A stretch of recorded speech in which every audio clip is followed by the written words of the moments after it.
Merci de nous rejoindre dans ce 20h. Tout de suite, les titres de cette édition. Le président élu Macky Sall pourra compter sur le soutien des patrons de l'énergie. Le PDG du groupe ITOC a été reçu par le président de la République.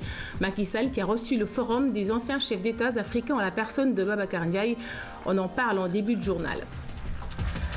Et puis au Mali, les rebelles gagnent de plus en plus de terrain. La ville de Gao vient de tomber entre leurs mains. On fera le point en début d'édition. Et puis grand format s'intéresse ce soir au delta du fleuve. Le Millennium Challenge compte investir la zone pour apporter une réforme face à la crise de l'eau. Merci d'être fidèle à RTS. Je vous le disais dans les titres, le PDG du groupe ITOC compte apporter tout son soutien au président élu Macky Sall dans le secteur énergétique et même au-delà. Abdoulaye Diaw veut s'investir ainsi pleinement pour permettre au nouveau président de la République de réussir sa mission. Il a été reçu par Macky Sall en fin d'après-midi. Le voici à sa sortie d'audience au micro de Pape Birambi Ndiaye. Comme vous le savez, le peuple sénégalais, dans une large majorité, vient de porter, après des élections exemplaires, M. Macky Sall à la présidence de la République. Comme il l'a dit, il entend faire appel à toutes les compétences de notre pays, ici, dans notre pays ou à l'extérieur, à tous les Sénégalais, pour participer à la réflexion sociale, politique et économique qui va permettre de donner les orientations nécessaires au mieux-être des Sénégalais. C'est dans ce contexte que je suis venu avoir des entretiens avec lui. Il m'a fait l'honneur de me recevoir pour que je lui dise dans des secteurs tels que l'énergie, tels que l'agriculture, que l'élevage, tels que la satisfaction progressive et graduelle de la demande sociale, quelles sont les orientations qu'il faut porter. Dans le secteur pétrolier, il est normal, il est très normal qu'on se mette à la disposition des nouvelles autorités, comme je l'ai fait d'ailleurs, comme je l'ai fait de tout le temps. C'est certain qu'on va le faire. Puis on poursuit la fiche d'audience du président Macky Sall. Le forum des anciens chefs d'État africains rend hommage à la démocratie sénégalaise. Babacar Ndiaye, ancien président de la Banque africaine de développement et membre de cette organisation, est porteur d'un message de félicitations au président Macky Sall qu'il a reçu ce matin, de même que maître Mamada Magaye de la société civile qui est venu échanger avec le président de la République. Des échanges qui ont porté essentiellement sur la nécessité de mettre en avant l'intérêt général pour une bonne gouvernance. Les voici à leur sortie d'audience, toujours au micro de Pape Birambi Ndiaye. Je suis porteur d'un message. Le message des anciens chefs d'État africains qui s'appelle Africa Forum, basé à Pretoria. Ce forum comprend une quarantaine de chefs d'État qui ne sont plus actifs. Le président d'honneur du forum est le président Mandela, le président exécutif est le président Chissano. Et le forum comprend une quarantaine de chefs d'État et 8 autres membres de personnalités africaines qui ont dirigé quelques grandes institutions, aussi bien africaines qu'internationales. Je m'arrête sur ce point, par exemple, donc Kofi Annan et Ahmed Salim. Et parmi ces non-chefs d'État, ils m'ont fait l'honneur de me coopter depuis 2006 comme étant un des leurs. Alors le message, c'est un message au président Macky Sall de félicitations et à travers lui, une forte félicitation adressée au peuple du Sénégal, n'est-ce pas, qui montre que la démocratie n'est pas une vaine expérience, elle est vivante dans ce pays et par conséquent vivante en Afrique. Je crois qu'il faut aujourd'hui qu'on privilégie l'intérêt général de ce pays. Il faut que nous comprenions que nos intérêts individuels sont dans l'intérêt général du pays. Qu'on ne fasse pas de cette affaire une affaire d'intérêt personnel. Et je suis convaincu qu'il a des qualités qui peuvent laisser espérer. Moi, je lui ai suggéré de cultiver deux qualités importantes que je vois en lui, c'est son humilité et son ouverture. Bon, le pouvoir, vous savez, c'est très compliqué, ça peut amener à changer, mais je pense que c'est une personne qui est très posée, très humble, très responsable. Je crois qu'avec ça, on peut espérer sous sa direction et avec l'implication, il ne faut pas qu'on pense que c'est lui seul qui va tout faire, avec l'implication de tous les Sénégalais, on peut espérer que son mandat sera d'un bon apport pour le pays. Puis le président de la République de Côte d'Ivoire est à Dakar. Alassane Dramane Ouattara est venu prendre part à la cérémonie d'investiture du 4e président de la République du Sénégal. Il a été accueilli à son arrivée par le ministre des Affaires étrangères, Maître Madické Niang, et le ministre de la Justice, Cheikh Tidiane Sy, ainsi que des responsables de APR, Yakar, notamment Mbaye Ndiaye et Mor Ngom. Le président ivoirien est donc le premier chef d'État à arriver à Dakar dans le cadre de la cérémonie d'investiture prévue lundi prochain. Justement, on parle de ces personnalités qui vont faire le voyage sur Dakar pour participer à la cérémonie d'investiture, pour assister à la cérémonie d'investiture du président Macky Sall.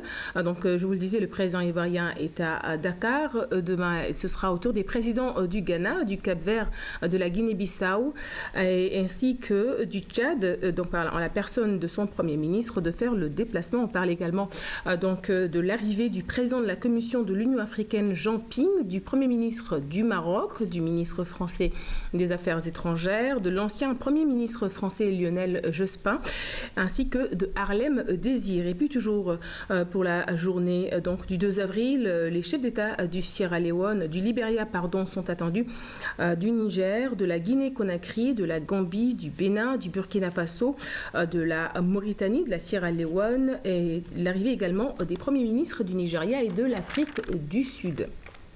On poursuit le journal et on parle de cette initiative du Fonds mondial pour la nature.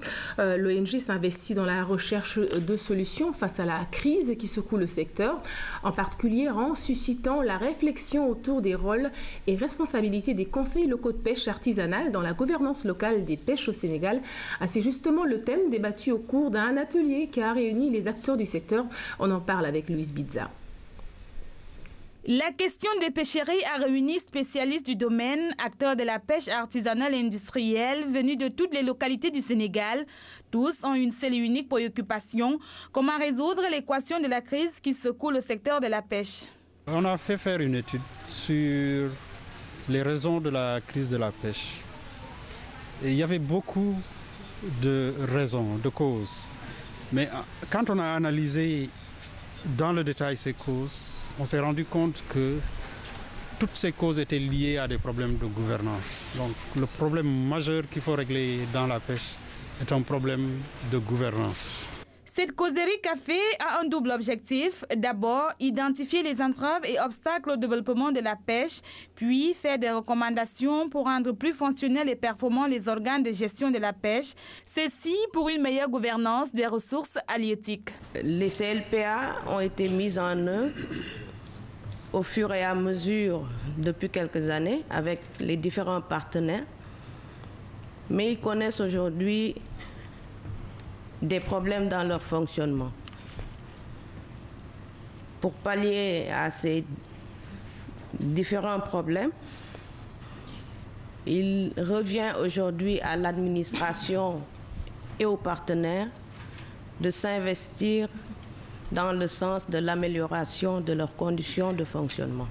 La première recommandation, c'est qu'il faut que ce soit les acteurs qui dirigent leur structure. Donc ça, c'est le premier changement à établir.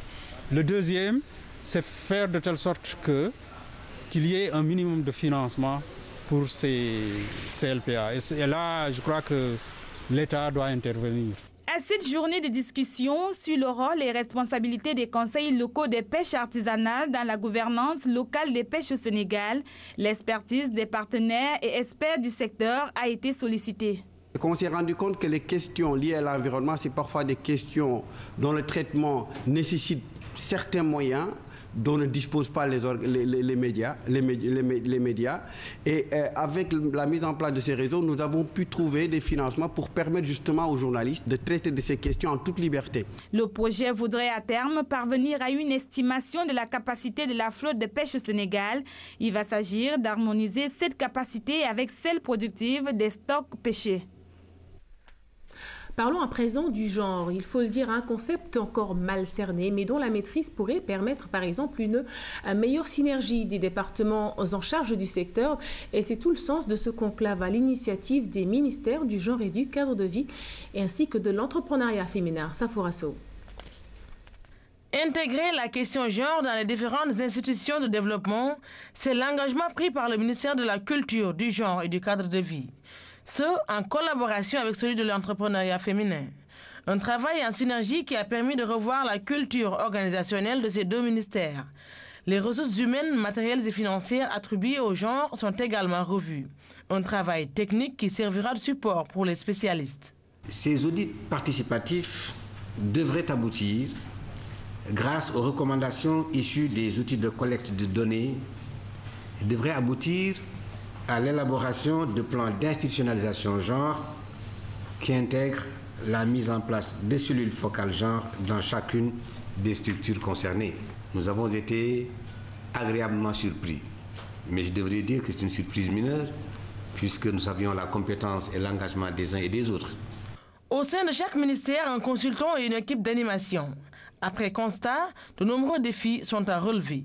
Les manquements se trouvent au niveau du volet renforcement de capacité parce que nous avons vu qu'il y avait un problème de capacité et de compréhension du concept de genre. Et cela se lisait aussi dans les projets, dans les programmes qui étaient en train d'être mis en œuvre par les secteurs. Ces audits techniques de la question genre permettront aux institutions étatiques de se pencher sur la question et d'être plus vigilantes aux difficultés liées à la question genre au Sénégal.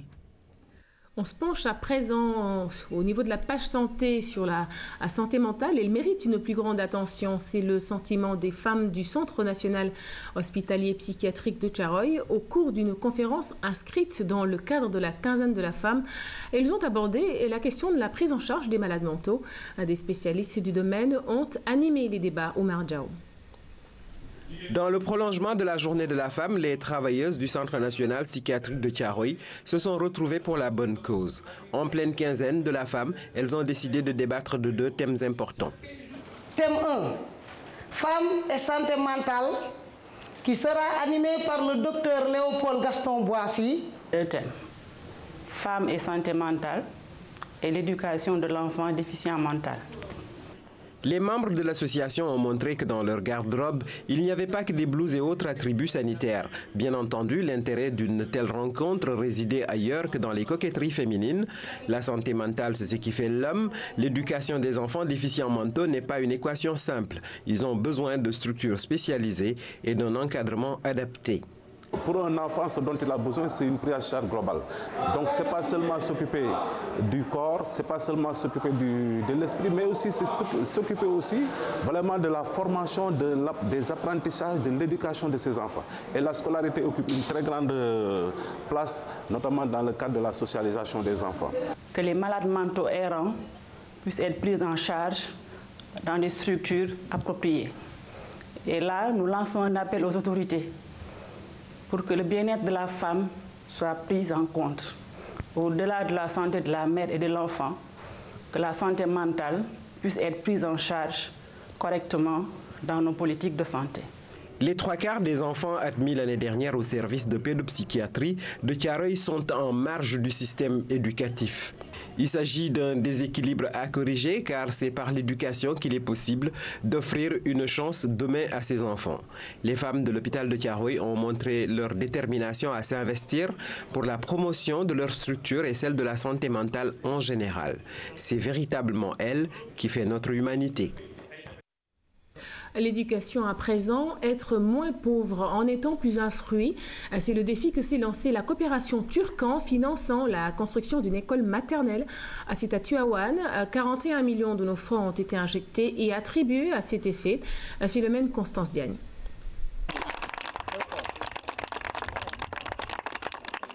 Cette pose de première pierre suppose qu'il va bientôt se dresser sur ce terrain une école maternelle. Le bâtiment va porter le nom de Sorna Fatouba Ahmed, celle qui a été l'épouse de Serigne Abdou Azizi Daba. Les habitants de la zone se réjouissent de la construction de ce cadre éducatif destiné aux tout-petits. Nous voudrions vous remercier, vous en tant que directeur de la coopération turque, vous remercier de cet engagement auprès de nos populations pour nous aider à améliorer la qualité de notre éducation par l'implantation de classes physiques qui permettront aux enfants d'être dans des conditions idoines pour recevoir un bon apprentissage. Je voudrais profiter aussi de l'occasion pour féliciter chaleureusement Madame Mariam Seck, vous l'avez dit tout à l'heure, pour son engagement, sa perspicacité. Ce projet ne serait pas arrivé à terme sans l'abnégation de Mariam Seck. La directrice de l'école maternelle a obtenu l'aide de la coopération turque. Une contribution de 41 millions de francs CFA leur a été apportée. Après construction du 10 centre, le bureau régional de la TICA se réjouit de mettre à la disposition de l'école un mobilier de bureau complet et des matériels au profit des enfants. Je tiens ainsi à saluer la détermination de tous les acteurs qui ont permis le lancement de ces travaux et la réalisation d'un projet social cohérent. Mes remerciements vont à l'ensemble des personnels des partenaires concernés. Mention spéciale à Mme Mariam Seck. Parlant au nom des femmes parents d'élèves de l'école, l'initiatrice du projet a sollicité un projet d'accompagnement dans d'autres activités. Pour les femmes aussi, on voudrait un projet d'accompagnement pour les femmes, les mamans des enfants, parce que c'était une ville de talibé. Il y a des femmes, des familles vétustes qui sont là, fatiguées aussi. Donc, quand ils auront des projets, ils vont travailler vraiment. L'inauguration de l'école est prévue très prochainement. Les représentants de TICA ont profité de leur passage dans la ville sainte du Tijania pour visiter les locaux de la radio communautaire Al-Bourakh FM, radio dont la construction et l'équipement sont leur œuvre. L'actualité de nos armées, la première fraction du contingent en 2012 formé à Bango a vu son drapeau au mercredi dernier. Ils sont 1085 nouveaux djambars, dont 64 femmes, des soldats qui se disent prêts à défendre l'intégrité territoriale. On en parle avec lui, Philippe Sagna. Normalement, cette cérémonie devrait intervenir au bout de la formation initiale du combattant qui dure 4 mois. Elle a été anticipée pour permettre à ces valeureux soldats de participer aux festivités du 4 avril ou fête de l'indépendance. N'empêche, à l'issue de ces 90 jours, des savoir-faire techniques et tactiques de base ont été enseignés aux recrues.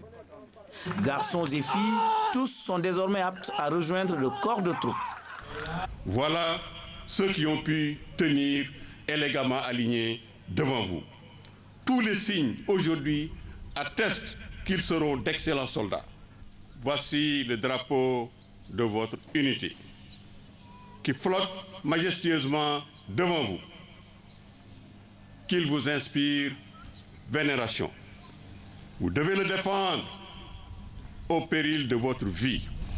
Connaître un moment privilégié inoubliable, c'est le sens du tour d'honneur effectué devant ces 1085 nouveaux djambars, dont 64 femmes.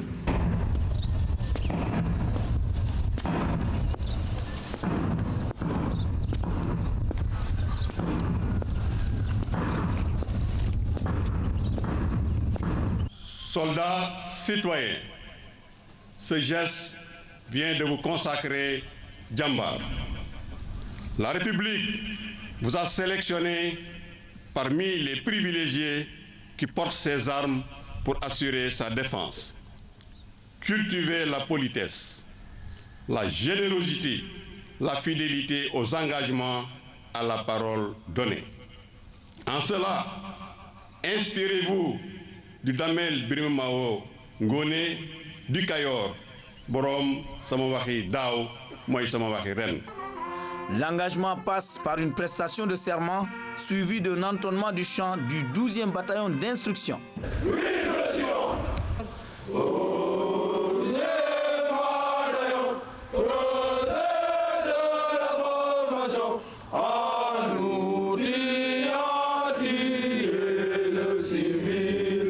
Aujourd'hui, j'ai senti une libération, je peux dire, parce que ça marque un nouveau pas vers l'avant. Parents, amis, autorités civiles et militaires ont été conviés à cette cérémonie traditionnelle.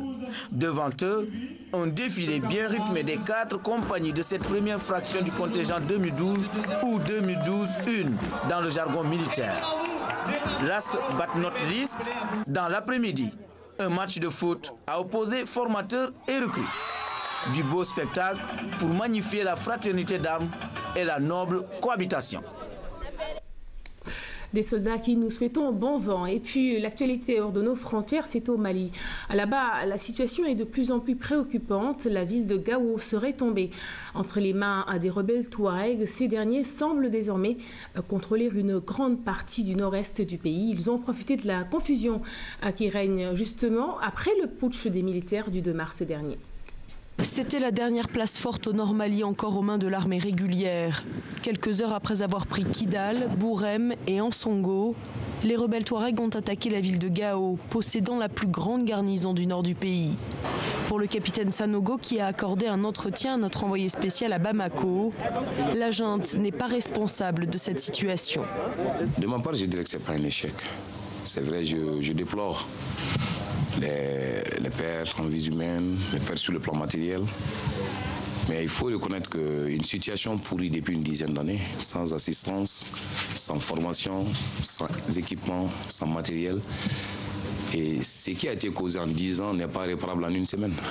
Mais face à cette nouvelle attaque des rebelles Touaregs, la junte paraît bien isolée. Seule solution pour elle, se tourner vers la communauté internationale.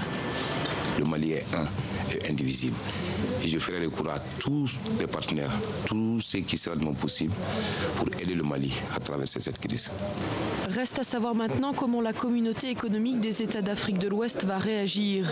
Sa priorité sera-t-elle de remettre la junte au pas à Bamako ou de stopper l'avancée de la rébellion dans le nord?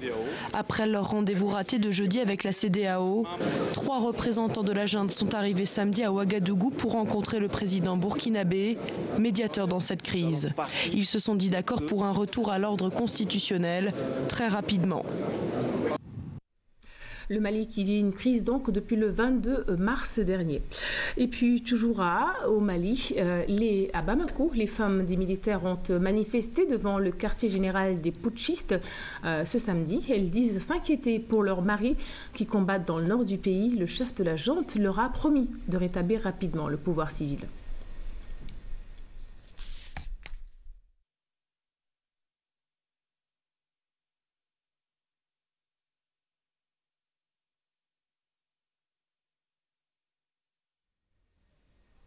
Toutes nos excuses pour la qualité de cet élément. On poursuit ce journal avec le syndicat autonome des enseignants au Sénégal, du moyen secondaire du Sénégal, donc SAEMS-CUSEMS, qui maintient finalement son mot d'ordre de grève. La décision a été prise à l'issue de la réunion du bureau exécutif national. Les syndicalistes ont fait face à la presse. Moussa Diallo. Le SAEMS-CUSEMS maintient son mot d'ordre de grève compte tenu du caractère non négociable de certains points de sa plateforme. Ce que nous demandons aux nouvelles autorités et ce que nous leur disons de façon très claire, c'est que dans l'immédiat, il faudrait qu'elles satisfassent aux revendications relatives à la formation diplômante des enseignants, aux revendications relatives au plan de carrière des enseignants, et aux revendications relatives à la validation des années de vacation et de contractualisation, ne serait-ce que dans sa composante conservation de l'ancienneté civile. Les syndicalistes tiennent à se démarquer tout à la fois du pouvoir sortant que des nouvelles autorités. Leur mouvement de grève a une histoire. Nous rappelons simplement que nous avons des préoccupations qui datent de 2007, qui ont traversé la campagne électorale et le scrutin présidentiel de 2012 et qui sont restées entières. À partir de ce moment-là, nous disons que comme la situation est comme ça, nous au niveau du SAEMS-CUSEMS, nous restons sur des positions de lutte. Alors, un régime est tombé, un nouveau régime va s'installer. Notre lutte n'a visé ni le maintien, ni la chute d'un régime, mais elle est totalement syndicale et vise la défense des intérêts de l'école et des enseignants. Le SAEMS-CUSEMS salue la maturité politique du peuple sénégalais et de ses dirigeants. Il attend de nouvelles autorités, des mesures phares concernant l'éducation. Nous exigeons du président élu de réunir tous les départements en charge de l'éducation sous la même tutelle, ce qui constitue un gage d'efficacité et d'efficience dans la gestion du système éducatif. Maintenant, il faudrait également que nous puissions aménager des places de discussion pour trouver des solutions qui vont stabiliser, qui vont permettre la stabilisation durable de l'école publique sénégalaise. Le SAEMS-CUSEMS reste ouvert au dialogue pour sauver l'année scolaire en cours. La page politique de ce journal. Et puis nous parlons du Parti démocratique sénégalais, vous le savez, qui a tenu ce matin son congrès extraordinaire. Un congrès marqué par une annonce phare. Maître Abdoulaye Wade reste à la tête du Parti démocratique sénégalais. Alassane Cissé nous en parle. C'est le 6 que le PDS a choisi pour tenir son congrès extraordinaire. Une instance du parti que le secrétaire général du PDS, Maître Abdoulaye Wade, a saisi pour remercier les militants et alliés, mais aussi tous les gouvernements qui se sont succédés depuis l'alternance et magnifier les réalisations de l'alternance. Le congrès étant un temps fort politique important, Maître Abdoulaye Wade de souligner qu'il va rester à la barre du PDS et préparer les législatives. Je voudrais, à ce niveau, vous dire que je reste à la barre du parti parce que je ne peux pas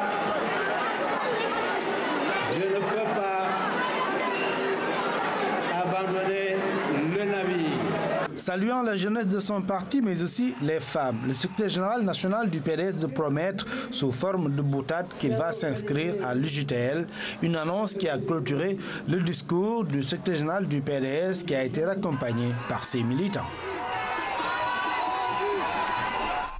Et puis, c'est l'heure de grand format de samedi qui s'intéresse au delta du fleuve Sénégal. Ce soir, zoom sur le problème d'accessibilité de l'eau. Le Millennium Challenge compte a entrepris la réalisation d'ouvrages hydrauliques, dont un émissaire de drainage du delta d'une longueur de 65 km. Ce programme de maîtrise du liquide précieux qui englobe aussi l'aménagement de 40 000 hectares. Grand format, signé Ibrahima Diallo.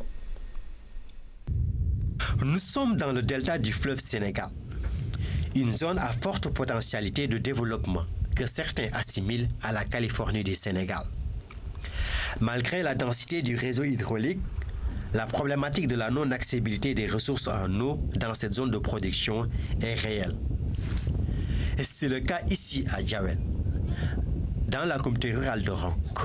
Sur cet affluent, la taille de la prise à l'entrée, jugée trop faible, et l'enherbement de l'axe constituent un handicap majeur à l'exploitation optimale des milliers d'hectares de périmètres maraîchers.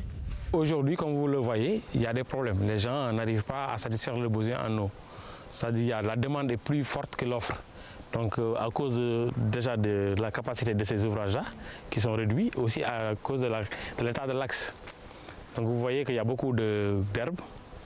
Et il y a aussi beaucoup d'herbes, et puis là, ce n'est pas assez large pour pouvoir faire passer le débit dont les gens ont besoin. Nous avons fait un investissement dans cette zone, mais notre principal problème demeure les difficultés d'accès à l'eau. Ces rizeries que vous voyez ici ont entre 10 et 12 jours. Elles ont vraiment besoin d'eau pour se développer. Malheureusement, le manque criant d'eau impacte négativement sur la culture de riz dans le delta.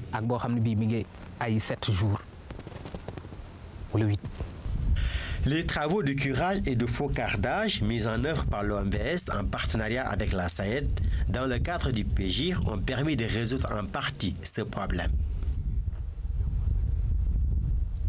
Afin de lever toutes ces contraintes, le Millennium Challenge Account Sénégal, une coopération entre les États-Unis et le Sénégal, est en phase d'exécuter un important programme de réalisation d'ouvrages hydrauliques et d'aménagement de 40 000 hectares.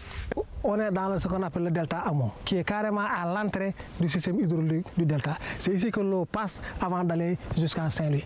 Donc vous comprenez donc que c'est extrêmement important. Donc c'est à ce niveau-là que 7 ouvrages seront réalisés en collaboration entre le MCA et la SAED. Donc l'un des ouvrages se trouve ici, c'est l'ouvrage Djambar. Donc sur ces 7 ouvrages qui seront réalisés permettront d'avoir un débit de 65 000 cubes qu'on va faire rentrer dans le système. Les actions qu'on va mener avec ces ouvrages-là vont permettre d'augmenter les débits. Mais en plus de ces ouvrages, on va réaliser aussi des terrassements. On va faire des endiguements, on va faire des curages, on va faire des focardages. Donc sur l'ensemble du réseau. En plus de la réhabilitation de ces ouvrages, le MCA Sénégal a entrepris de réaliser un grand projet de collecte et d'évacuation des eaux de drainage. Sur une distance de 65 km, cet émissaire de drainage du delta va participer activement à la lutte contre le phénomène de la salinisation des sols et à la sécurisation de l'approvisionnement en eau. L'émissaire de drainage qu'on va réaliser permettra un peu de garantir les rejets, de les canaliser, de les mettre aux normes, de pouvoir gérer un peu tous ces rejets au niveau de la zone et de garantir l'écosystème donc avec la construction de l'émissaire de drainage qui permettra de recueillir tous ces eaux chargées et de les rejeter un peu en aval du fleuve Sénégal.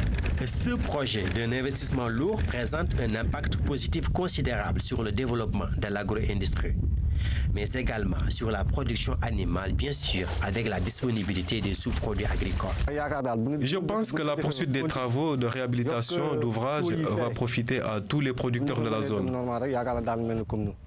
L'État a fait des progrès très importants, le secteur du matériel agricole, la mise à disposition d'intrants, les aménagements, combinés maintenant au facteur de la maîtrise d'eau, c'est certain que l'agriculture va connaître un essor important dans la vallée et dans la commune rurale, et au bénéfice des paysans, et ça va se répercuter sur la qualité de leur vie. C'est pourquoi nous saluons vraiment ce programme et que nous allons accompagner.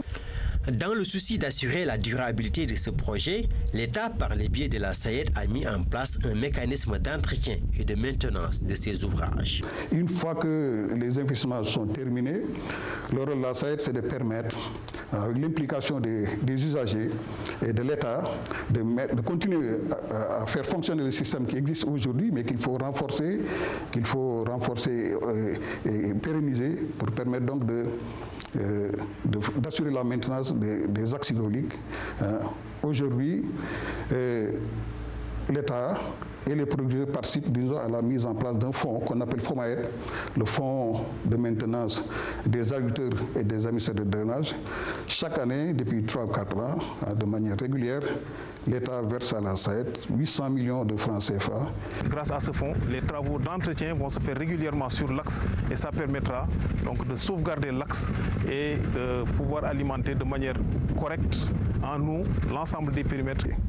La valorisation des ressources en eau dans le delta et la vallée du fleuve Sénégal va fortement soutenir la croissance durable de l'économie rurale de la zone nord, cela au grand bonheur des populations locales.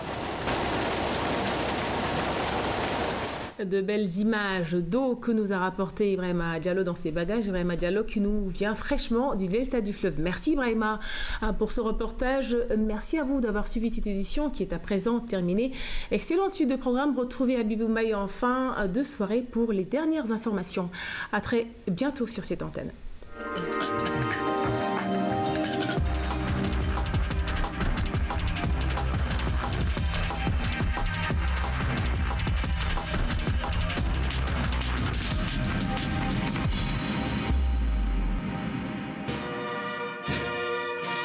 Le 52e anniversaire de l'accession de notre pays à la souveraineté internationale sera célébré le 4 avril 2012 sur toute l'étendue du territoire national. Placé sous le thème « Forces de défense et de sécurité et coopération internationale », la fête sera marquée à Dakar par une prise d'armes présidée par le chef de l'État à la place de l'Indépendance. Elle sera suivie d'un défilé militaire et paramilitaire regroupant les forces de défense et de sécurité et les anciens combattants. Cette édition sera l'occasion de magnifier la coopération militaire avec nos différents partenaires étrangers dans des domaines variés tels que la formation et l'entraînement, mais aussi de mettre en exergue le rôle des attachés militaires et notre engagement dans le maintien de la paix à l'extérieur.